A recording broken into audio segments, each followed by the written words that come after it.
আসসালামু আলাইকুম এভরিওয়ান, নতুন আরেকটি ভিডিওতে আপনাদের সবাইকে স্বাগতম। আমি অনেক দিন পরে ভিডিও করতেছি। আজকে আপনাদের ভিডিওতে দেখাবো এই 300 টাকার কাপড়টা দিয়ে কিভাবে আপনারা 3000 টাকার একটা বেডশিট বানাতে পারেন এবং সেটার সাথে দুটো বালিশের কভার সহ। তো এই বেডশিটটা বানানোর জন্য একটু ডিফারেন্ট ওয়েতে আমি বানানোর ট্রাই করেছি, আপনাদেরকে দেখাবো। পুরোটা ভিডিও দেখবেন, আশা করছি ভালো লাগবে। তো আমাদের এখানে হচ্ছে যেই জাজিমটা আমরা জন্য বেডশিটটা বানাবো, সেই জাজিমটা কতটুকু উঁচা আছে এবং পাশে এবং লম্বাতে কতটুকু আছে সেটা মেজারমেন্ট করে নিব। যেহেতু এটা আমি টুকরা কাপড় কিনে নিয়েছি, এসেছি 300 টাকা দিয়ে। তো এটার মধ্যে একটা জয়েন্ট ছিল, আমি প্রথমেই হচ্ছে এই জয়েন্টটাকে ডাবল সেলাই দিয়ে নিচ্ছি। পুরোটা কাপড়ের মধ্যে জয়েন্টটাকে ডাবল সেলাই দিয়ে নিচ্ছি, যেহেতু এটার উপর প্রেশার পড়লে যেন পরবর্তীতে সেলাইটা খুলে না যায়। তো দেখুন আমি পুরোটাতে সেলাই করে নিয়েছি। এরপরে হচ্ছে আমরা একটু মেজারমেন্টটাকে একটু দেখব, যেহেতু এটা পাশে এবং লম্বাতে মেজারমেন্টটা দরকার। তো আমি জাস্ট আপনাদেরকে বলি, পাশে আমার এটা ছিল 47 এবং লম্বাতে 84 ইঞ্চি ছিল। তো চারপাশে যেহেতু আমি ইলাস্টিক দিয়ে বন্ধ করব, যেন হচ্ছে বেডশিটটা নড়ে না যায়। অনেক সময় বাসায় বিভিন্ন ধরনের প্রবলেম হয়। আর যেহেতু বেডশিটটা আমার কতটুকু উঁচা হবে, মানে জাজিমটা কতটুকু উঁচা আছে সেটার মেজারমেন্টটা করে নিচ্ছি। জাজিমটা মেনলি ফ্লোর থেকে 7 ইঞ্চি উঁচা আছে, আর পাশে বর্ডারের জন্য আমার 1.5 ইঞ্চি করে লাগবে। তো দুপাশে যদি আমি হিসাব করি 14 ইঞ্চি হচ্ছে উঁচা লাগবে, এক্সট্রা কাপড় লাগবে, এবং বর্ডারের জন্য আমার 3 ইঞ্চি লাগবে। টোটাল 17 ইঞ্চি এক্সট্রা কাটিং করতে হবে। এরপর হচ্ছে আমি কাপড়টাকে সোজা করে কাটিং করে নিচ্ছি। আর সোজা করে কাটিং করে নিচ্ছি কারণ এটা যেহেতু টুকরা কাপড় নিয়ে আসছি, যদি এটা তেরসা হয়ে যায় পরবর্তীতে কিন্তু ঠিক থাকবে না কিন্তু। এরপর আমরা লম্বাতে যে মেজারমেন্টটা নিয়েছিলাম সেটা থেকে টোটাল 17 ইঞ্চি এক্সট্রা কাটিং করব। পাশে যে মেজারমেন্টটা নিয়েছি সেটাতেও টোটাল 17 ইঞ্চি এক্সট্রা কাটিং করব। এটা পাশে বর্ডার সেলাই করার পরে দেখা যাবে কি আমাদের কমপ্লিটলি 7 ইঞ্চি এক্সট্রা দরকার, সেই 7 ইঞ্চিই থাকতেছে। তো আমি যেহেতু সোজা করে কাটিং করতে হবে, ওই জন্য হচ্ছে আমি একটা স্কেল নিয়ে, যেন বাঁকা না হয়ে যায়, ওই জন্য খুব ভালোভাবে স্কেলটা দিয়ে এরপরে হচ্ছে দাগ দিয়ে এরপরে খুব সুন্দরভাবে কাটিং করে নিচ্ছি। অনেক সময় দেখা যায় কি আমাদের মানে বেডশিটটা একটু বাঁকা থাকে, বা হচ্ছে এদিক থেকে টানলে ওইদিকে যায়, এদিকে টানলে ওইদিকে যায়। এটা হচ্ছে কমপ্লিটলি সোজাভাবে আপনি যদি এটাকে কাটিং না করেন, তখন এই প্রবলেমগুলো হয়ে থাকে। এরপরে যেহেতু চারপাশে কর্নারে আমাদেরকে রাবার সেট করতে হবে, তো রাবার সেট করার জন্য আমরা কিন্তু চারপাশের কর্নারটার মধ্যে হচ্ছে যেহেতু 8.5 ইঞ্চি করে রেখেছিলাম এক এক পাশে, যেহেতু 17-র অর্ধেক 8.5 ইঞ্চি, তো আমরা এখানে 8 ইঞ্চি করে এখানে কাটিং করে নেব।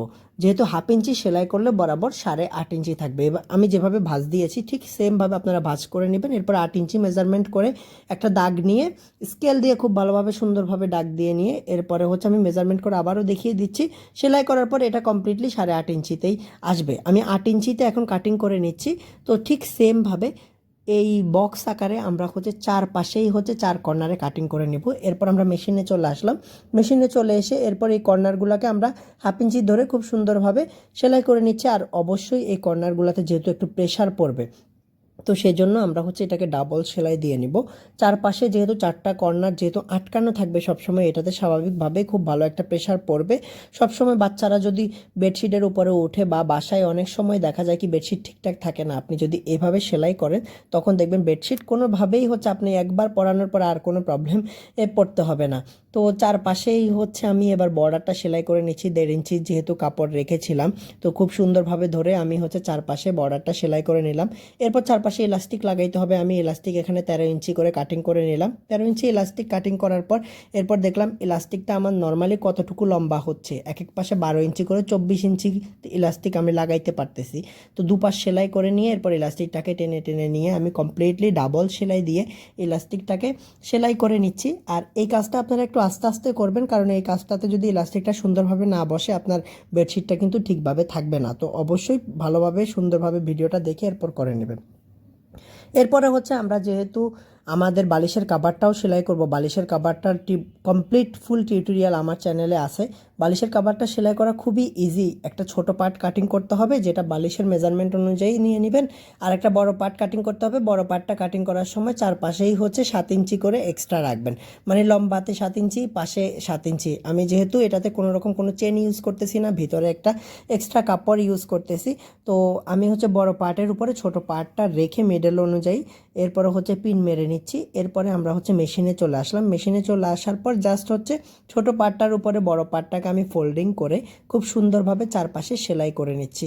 কর্নারগুলো যেন সুন্দরভাবে হয় সেটা একটু ভালোভাবে খেয়াল রাখবেন। কর্নারটা দেওয়ার পরে এরপরে প্রত্যেকটা পার্ট যেন খুব সুন্দরভাবে সেলাইয়ের মধ্যে থাকে সেটা খেয়াল রেখে আমি হচ্ছে চারপাশে এটাকে সেলাই করে নিচ্ছি। চারপাশটা সেলাই করার পরে হচ্ছে আমি এখন বালিশের কাভারটাকে হচ্ছে ডাবলভাবে সেলাই করে নিচ্ছি, যেন এটা ছুটে না যায় বা হচ্ছে খুলে না যায়। বালিশের কাভারটা সুন্দরভাবে রেডি হয়ে গেল। এবার আমি জাস্ট হচ্ছে এটাকে আপনাদেরকে সেট করে দেখিয়ে দিচ্ছি। এভাবে যদি আপনারা বেডশিট কাভার যদি রেডি করেন বাড়ির জন্য বা হচ্ছে ব্যাচেলারদের জন্য তো খুবই ইজি থাকে। চারপাশটা কমপ্লিটলি একদম আটকানো থাকবে, কোনো রকম কোনো প্রবলেম হবে না। বাড়িতে বাচ্চা কাচ্চা যতই থাকুক, যতই লাফালাফি করুক, একবার লাগিয়ে দিলে আর কোনো প্রবলেম হবে না। বালিশের কাভারগুলোকে আমি খুব সুন্দরভাবে সেট করেছি, যেন বালিশটাকেও দেখা না যায়, সেইভাবে রেডি করার ট্রাই করেছি। এইরকম ভিডিও আপনারা দেখতে চান কিনা আমাকে কমেন্ট বক্সে লিখে জানাবেন, বা এই ভিডিওটা কেমন লাগলো অবশ্যই জানাতে ভুলবেন না। চ্যানেলটাকে সাবস্ক্রাইব করবেন। দেখা হচ্ছে পরবর্তী ভিডিও।